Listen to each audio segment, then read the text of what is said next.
like a boss. All right, ladies. So this is Alex, your toxic dating coach, and today we're going to be talking about why successful women struggle finding good men, and particularly why Kim Kardashian. Why I think Kim Kardashian is really going to have a tough time finding a good guy, because unfortunately there is a double standard that there is for women that they don't have for men. Okay, so we're going to talk about why that is.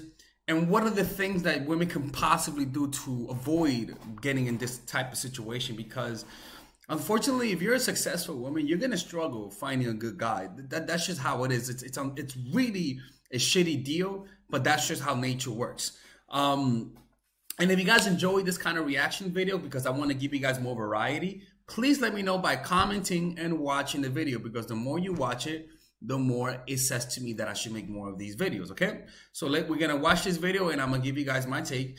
And if you're a nice girl, if you consider yourself a nice girl, I would highly recommend you check out my course, Nice Girl. And I have a seminar upcoming I have a seminar coming this on the 31st of this month in Amsterdam. So if you're in Amsterdam, attend this seminar. It's gonna be a 1 or 2 hour seminar, and I'll see you guys inside. Okay, let's begin. To be speaking about the split. The beauty mogul got highly emotional in front of her family, appearing to be speaking about the split. Yeah, I feel like a loser, you know?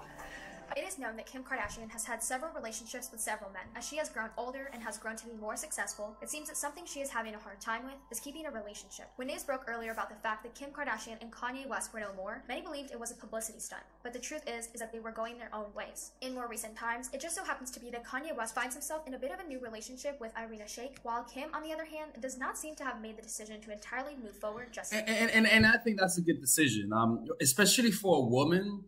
It's much better to take it slow and not rush it, right? And understand yourself and learn more about yourself, because women are just more are more in vulnerable positions. That's just how it is. And that's one of the things that makes it hard on women, is that women are just judged more by their failures in relationships than men are. And it's a little embarrassing when a relationship doesn't work out. You know what I'm saying? So it's kind of like, I'm happy that she's doing that, but let's keep watching. Yeah. As a matter of fact, it has been stated that Kim is actually worried about the future and future relationships. We'll break it all down for you, but first be sure to like this video 4-year-old back in February. This was not something that turned out to move as smoothly as it originally stated. The two had been married for just under 7 years, and they were pretty quiet about their decision to split, but that was until now, because something that has been trending in the media for an immense amount of time now is their divorce and all that has followed after the filing. The truth of the matter is, Kim is a human, just like everyone else, and she has some pretty intense feelings, especially when it comes to her past relationships. After Kim and Kanye decided to call it quits after 7 years of marriage, Kim has not been having the best of times. Apparently, yeah, because Kim, unfortunately, she is somebody who's absolutely obsessed by her self-image. She's obsessed by how people think of her. Her parents also put it in her to be obsessed and to put a lot of thought into what people think of her. The unfortunate thing about this is that this is a pattern that is very difficult to get out of. And I think she's stuck, to be quite honest with you. And this woman is too successful for any man to be with her and not feel insecure. And that is the double standards that we live in today. And I always tell my clients, because I have one-on-one clients, and you could work with me one-on-one by clicking on the description down below where it says work with me one-on-one. I pretty much tell women that if you're really successful, you want to hide how successful you are, at least in the beginning, because men are naturally insecure. And when you tell them how successful you are, they're not going to really treat you how they would have treated a woman who isn't as successful. Is it fair? No, it's not. But it's better to shut the fuck up if you and act and live a life below your means, just for the sake of appearance. If he finds out later on that you're rich, fine, but let him find that out after he has developed an attachment. In other words, let him find out how really successful you are after 2 or 3 months.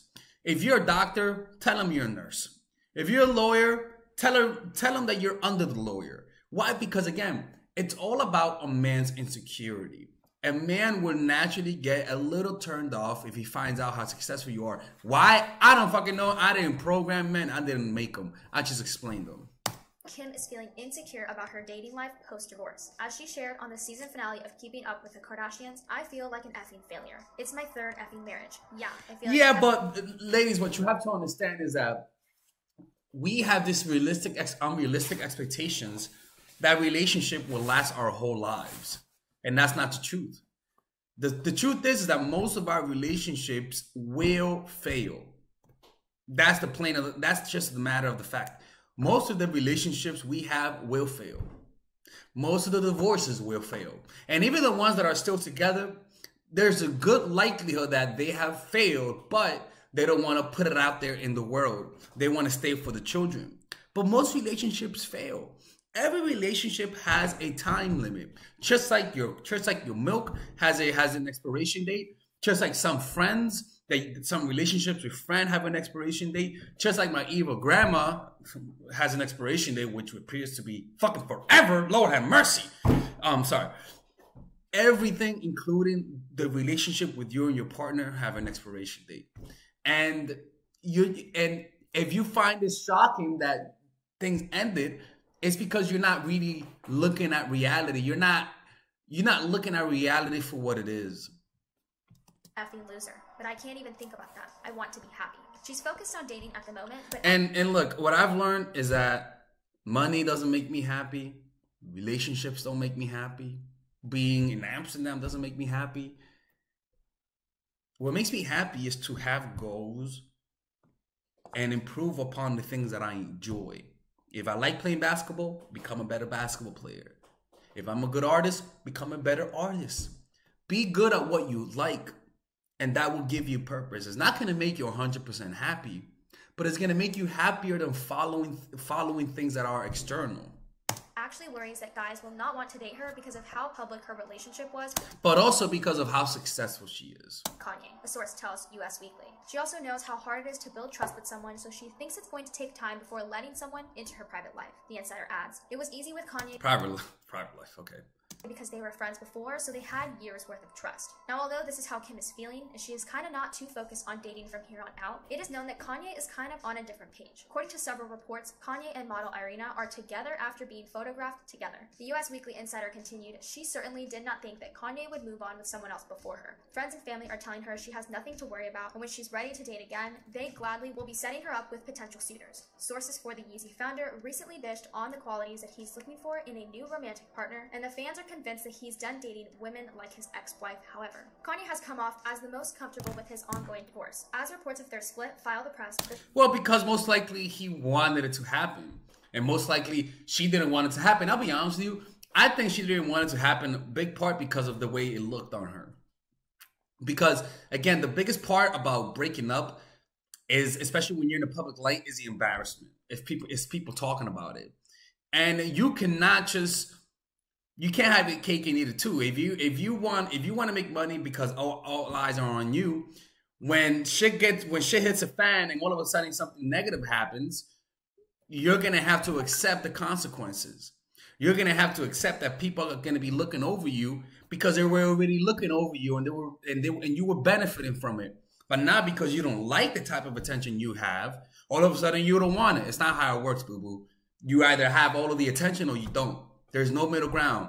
And unfortunately, that kind of fame, the truth is, people, that kind of fame will get you.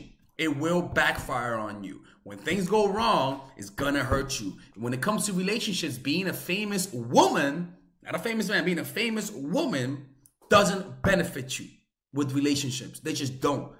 It's fucked up, right? I think it's really fucked up. All right, ladies and gentlemen, if you guys ever want to learn how to use your feminine energy to influence people, learn how to use your masculine energy to become more assertive, and also learn how to blend both energies to improve your dating life, your spiritual life, honestly, your relationship life, your family life, your career life, this is the course for you. If I had to make a course for my nieces, I have two nieces, one is 19 and one is 15.